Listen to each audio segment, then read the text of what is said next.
Fala pessoal, sejam bem-vindos a mais um vídeo aqui no canal da CoffeeStack e hoje eu vou compartilhar com vocês as principais bibliotecas que eu utilizo quando eu estou construindo os meus aplicativos com React Native. Para quem não sabe, eu tenho mais de 4 anos e meio de experiência trabalhando exclusivamente com React Native e hoje eu moro e trabalho na Austrália como engenheiro de software sênior especializado em React Native. E durante todos esses meus anos trabalhando com esse framework, eu vi diversas bibliotecas surgirem, algumas delas simplesmente deixarem de ser utilizadas, e hoje, eu tenho um conjunto de bibliotecas que eu sempre utilizo quando eu estou fazendo tanto os meus projetos profissionais na empresa, para quando eu vou fazer algum freelance. E tem um porquê, por trás de cada uma dessas bibliotecas, e é justamente sobre isso que nós vamos falar hoje.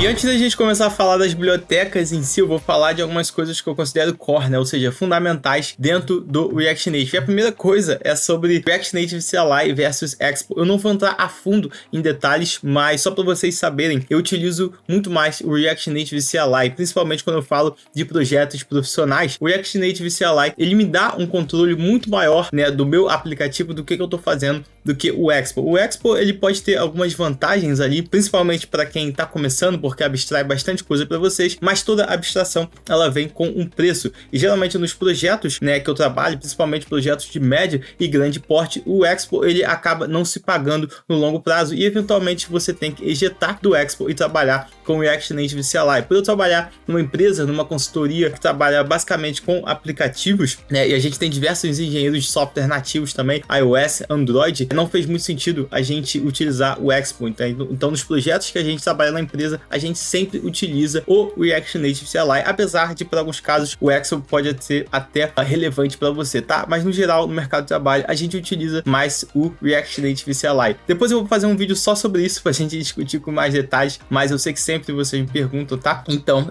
eu decidi falar um pouquinho aqui no início do vídeo. Outra coisa que eu considero core, tá? No React Native é a TypeScript. Hoje em dia, não existe mais você trabalhar com projetos, seja na web com React ou no React Native com mobile, sem o TypeScript. Eu realmente acredito que essas tecnologias como React, React Native e outras tecnologias que são do ecossistema JavaScript só realmente tiveram uma sobrevida maior por conta do TypeScript. É muito difícil você conseguir fazer projetos de médio e grande porte sem o poder de uma linguagem tipada, tá? Então, não tem discussão para mim, os seus projetos React Native têm que utilizar o TypeScript. Outra coisa que é core também dos meus aplicativos é a React Navigation. A React Navigation é a principal biblioteca de navegação no ecossistema do React Native. Eu sei que tem algumas bibliotecas novas surgindo, como a Expo Route, mas a React Navigation, a Expo Route, ela é feita em cima da React Navigation. Então, mais uma vez, é uma abstração para te facilitar algumas coisas. E toda vez que você tem uma abstração, você tem uns ganhos e você também tem perdas. E em projetos de médio e grande porte profissional, eu prefiro ter esse ônus, digamos assim, de ter que fazer umas configurações mais complexas, mas de ter um total controle do que eu estou fazendo. Então, eu utilizo também o React Navigation como a minha biblioteca de navegação. E antes da gente ir para o próximo tópico, por favor, já vou pedir para você deixar o seu like e não deixar de se inscrever no canal. Muita gente que assiste os vídeos aqui não é inscrito, mas saiba que quando você se inscreve no canal, você ajuda demais, você ajuda a gente, você ajuda o algoritmo do YouTube a entender que nosso conteúdo é relevante. Então também já deixa um comentário aí, o que você acha dessas bibliotecas que a gente vai mostrar aqui também, para ajudar a gente a engajar no vídeo. E o próximo tópico que a gente vai falar é de gerenciamento de estado, Se você trabalha com aplicações React ou React Native, eventualmente, quase sempre você vai ter que adicionar uma biblioteca para gerenciar estados. E durante muito tempo, foi utilizado o Redux. O Redux, ele ainda é bastante utilizado, mas é uma biblioteca que ela vem sendo cada vez menos utilizada porque a gente tem opções melhores, tá? E uma dessas opções que eu considero superior ao Redux é a React Query, que foi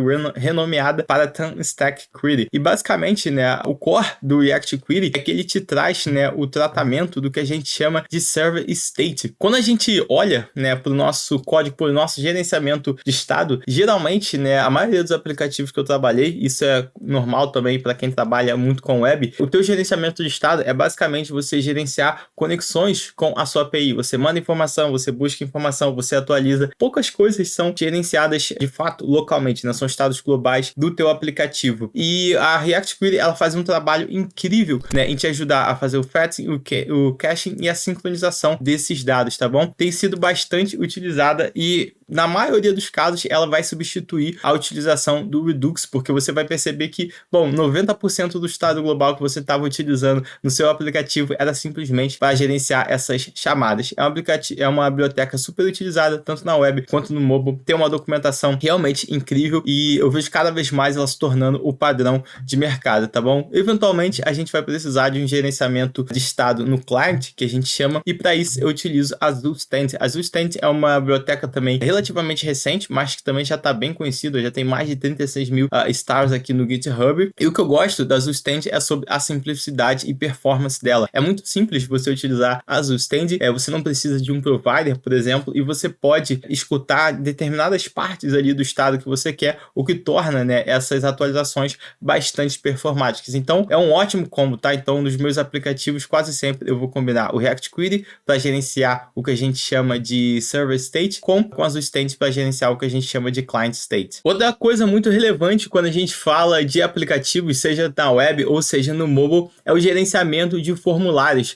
Desde formulários simples, né, formulário com 2 campos, como é o formulário de login, até formulários super complexos, onde você vai ter 5, 10, 15 campos ali de diferentes tipos. Você precisa de alguma biblioteca para te ajudar a gerenciar. Obviamente você pode fazer isso na mão, mas provavelmente você vai fazer pior e vai tomar mais tempo. Então a gente utiliza algumas bibliotecas para isso. E eu tenho 2 bibliotecas, né, a minha outra dupla de ataque, né, que eu tenho, que eu gosto de combinar, que é a React Hook Form com o Zod, tá bom? Então basicamente a React Hook Form, ela vai te ajudar a gerenciar os teus estados de forma mais performática e ela tem uma documentação, uma API muito incrível também. É que eles têm até uma comparação com outras bibliotecas, né, de performance mesmo, de renderização. Então ela é completamente otimizada para fazer o que a gente chama desses commits, ou seja, quando você está atualizando alguma coisa no formulário, ela só vai de fato fazer re-renderizar o que é necessário. Então ela tem uma implementação incrível por baixo dos panos, o que torna ela bastante performática. Outra coisa que eu sempre observo também, documentação. A documentação também é muito boa, bastante extensa e é uma biblioteca bastante utilizada no ecossistema web, com mais de 37 mil stars aqui no GitHub. Antigamente, né, ela é bastante famosa a Formic. A Formic ainda é bastante utilizada, mas eu vejo cada vez mais sendo utilizada ali um pouco menos em favor da React Hook Form. Em combinação com a React Hook Form, eu gosto de utilizar o Zod. O Zod é uma biblioteca para validação de esquema, né? Se você trabalha com formulário, eventualmente você vai precisar de uma biblioteca de esquema que vai... O React Hook Form, por si só, ele já tem umas validações muito interessantes sem o esquema, mas quando a gente fala de projetos mais complexos, formulários mais complexos, a gente vai precisar dessas validações, né? Esses esquemas, basicamente, são, como eu posso dizer, as regras do jogo do teu formulário. Você vai definir os tipos de dados de cada campo, você vai definir as regras, né? Por exemplo, eu quero uma senha que ela tenha aqui no mínimo 8, eu quero que tenha no mínimo 4 caracteres, eu quero que esse campo aqui seja um meio válido. Então, para isso que essas bibliotecas de esquema funcionam, tá bom? Antigamente a gente utilizava muito o Youp, tá? A gente utilizava o combo Formic com o Youp, mas o que eu tenho visto e o que tem funcionado muito nos meus projetos, que eu acho que já até virou o padrão do mercado, para falar a verdade, é a React Hook Form juntamente com o Zod. Outra biblioteca que eventualmente você vai precisar, na verdade, outra funcionalidade que você eventualmente vai precisar no teu projeto React Native é o storage, ou seja, armazenamento, né? Armazenar alguma coisa no dispositivo do usuário, seja um token, né, que você salvou ou algumas informações ali para exibir alguma coisa offline ou algo desse tipo. Antigamente a gente utilizava muito a Async Storage, né? A Async Storage, ela ainda é na real bastante utilizada, ela é a mais utilizada. Mais uma biblioteca que eu descobri nesse ano de 2023 e que tem sido bastante interessante é a MMKV. Ela tem, na verdade, uma biblioteca nativa e tem essa implementação com o React Native. Ela já está sendo bastante utilizada e a principal vantagem dela é que ela é muito mais performática. Então tem até um benchmark aqui comparando, né, o desempenho da React Native MMKV com outras bibliotecas, como por exemplo o Async Story, né? Então a gente vê que, cara, basicamente instantâneo. E ela é tão rápida que a API dela nem é assíncrona. Ela é de fato uma API assíncrona, né? Ou seja, você não precisa utilizar aquele Async Await. Então realmente a performance aqui melhora bastante, né? A React Async Storage, ela ainda é bastante utilizada.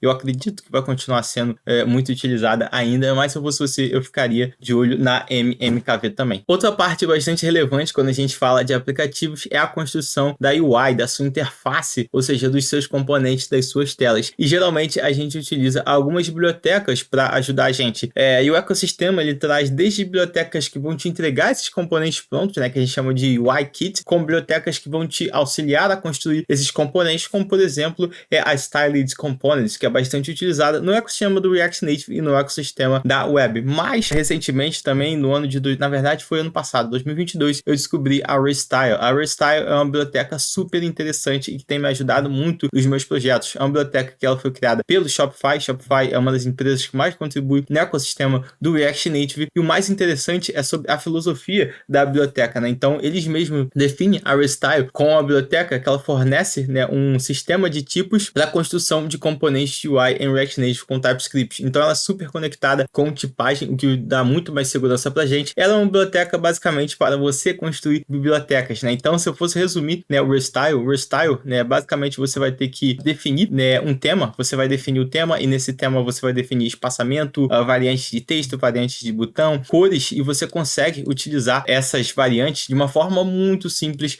nos seus componentes, tá bom? Outra coisa que eu acho muito legal da Restyle é que você consegue criar componentes customizados, tá bom? Então isso é muito relevante. Então você consegue basicamente criar qualquer componente, né? Como por exemplo, você criar um Touchable Opacity e atrelar ele facilmente a essas propriedades de tema. Quando a gente fala de projetos grandes que utilizam o que a gente chama de Design System, é muito importante você ter alguma biblioteca como a Restyle para te ajudar a implementar esse Design System no teu sistema, tá bom? Tenho utilizado tanto em projetos pessoais quanto em projetos profissionais e tem sido excelente. Eu não utilizo bibliotecas mais como a Native Base, mas assim, só para, né, mostrar para vocês que existem essas bibliotecas, mas na maioria dos casos elas são opinativas demais, ou seja, você não consegue customizar tanto. E quando a gente fala, né, de projetos principalmente médio e grande porte, né, a gente quase sempre vai ter uma especificação do nosso design, de como a gente quer os nossos componentes, e eventualmente, cara, você vai acabar brigando muito com a implementação dessas bibliotecas para trazer algo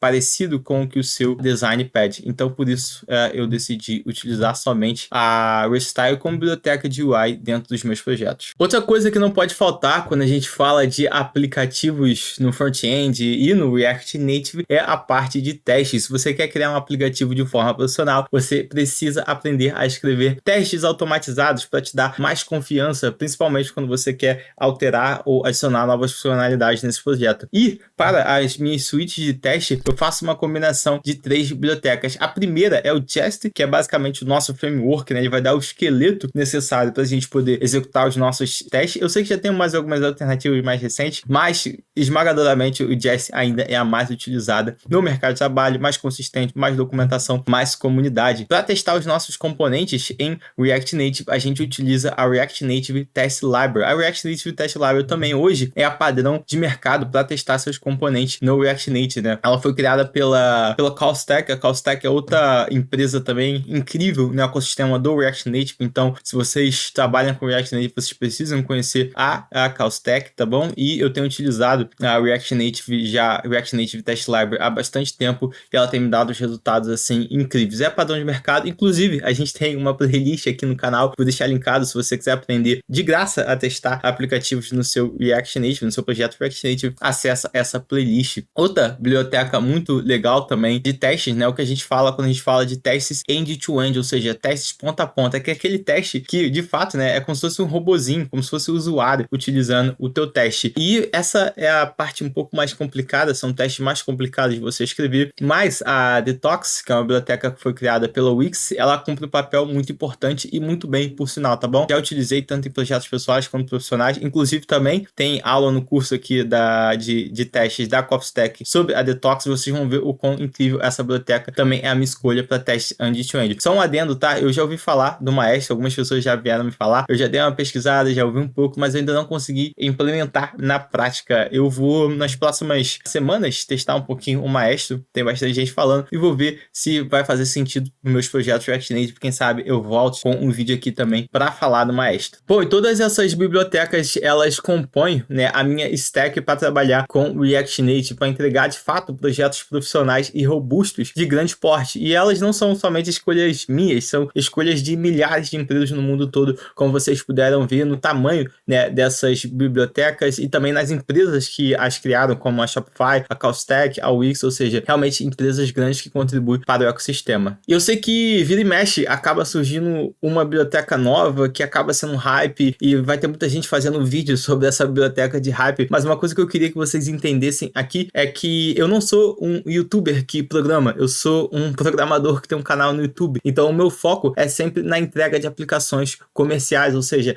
projetos para clientes que gastam literalmente milhões de reais todos os anos com aplicativos, então eu preciso fazer escolhas consistentes, eu não posso pegar uma biblioteca do hype que acabou de sair só porque é cool, só porque alguém fez um vídeo e simplesmente colocar no projeto, né? Essas bibliotecas, essas escolhas que eu fiz, elas passaram pelo crivo não só da minha experiência, dos meus 4 anos e meio de experiência com o React Native, mas de outros engenheiros de software também, que eu já trabalhei e que estão ali no dia a dia, no campo de batalha, utilizando o React Native como principal tecnologia. E se você quiser aprender mais sobre todas essas bibliotecas e como utilizá-las para entregar um projeto realmente, de fato, relevante, né? Não aquele projetinho de 2 telas que aquele teu curso meia boca te ensinou, mas um projeto, né, com dezenas e dezenas de telas, com diversas funcionalidades, desde autenticações complexas até funcionalidades complexas como publicação de foto, como chat, com testes automatizados, com tudo que um projeto profissional tem direito. Eu vou deixar aí no link do vídeo, tá bom? A lista, né, descrição para o profissional React Native. O profissional React Native é o meu projeto, né, é o meu curso onde eu ensino tudo que eu aprendi sobre React Native nesses 4 anos e meio e que eu tenho utilizado, ou seja, aprendizado do mercado de trabalho, de experiência real e do que funciona em projetos reais. Eu tô ensinando tudo lá no profissional React Native, tá bom? E só para dar um spoiler aqui para vocês, essa é um pouco da nossa comunidade do curso, onde a gente tem as nossas aulas e a gente já tem mais de 22 módulos de aulas no React Native, desde o básico, tá? Se você nunca utilizou, a gente tem introdução a TypeScript, introdução ao React Native, mas no módulo principal você vai, por exemplo, aprender de fato a criar design systems com a Restyle, utilizando esse projeto aqui do Figma. Você vai aprender a utilizar essas ferramentas que eu falei, como por exemplo a React, a Hookform, a Zod. Você vai aprender a utilizar ferramentas de código, a utilizar as bibliotecas mais relevantes como biblioteca de navegação e mais do que isso, você vai aprender a de fato a criar arquiteturas robustas para projetos front-end, né? Pouca gente hoje em dia fala de arquitetura, mas quando a gente fala de projetos de grande porte, é preciso ter uma arquitetura. E a gente utiliza também os stand, a gente utiliza o React e todas essas bibliotecas que eu falei a fazer fluxos complexos, como por exemplo JWT e Refresh Token. E mais recentemente, né, a gente acabou também de lançar aqui os cursos de teste no React Native. Então, se eu não me engano, já foram mais de 4 horas só nessa parte aqui de teste, desde do básico até testes complexos, como por exemplo testes de integração, tá bom? Então, se você quiser aprender tudo isso, eu vou deixar o link de inscrição aí na descrição do vídeo. Eu ainda não tenho previsão para a próxima turma, mas entra lá nesse link que com certeza você vai receber uma promoção muito especial quando a gente abrir a próxima turma. Por esse vídeo é isso, valeu, até a próxima.